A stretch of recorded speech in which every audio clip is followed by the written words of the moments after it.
তাদের ছবি, একটা চ্যালেঞ্জ আছে কিনা, বা হল পাওয়ার ক্ষেত্রেও সমস্যা হবে কিনা, এত বড় বাজেটের ছবি আসলে এই কম্পিটিশনে কেমন, কিভাবে আসলে চ্যালেঞ্জটা নেবেন একটু বলবেন আর কি।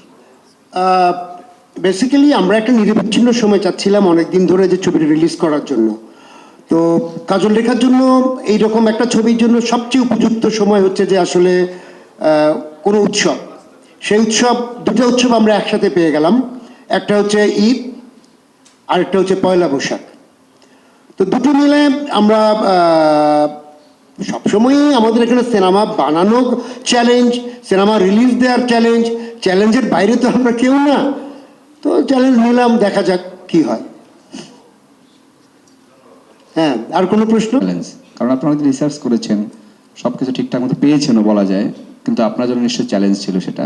আমার ধারণা যে আমাদের দেশের কন্টেম্পোরারি সময়ে সবচেয়ে বড় চ্যালেঞ্জ হয় যে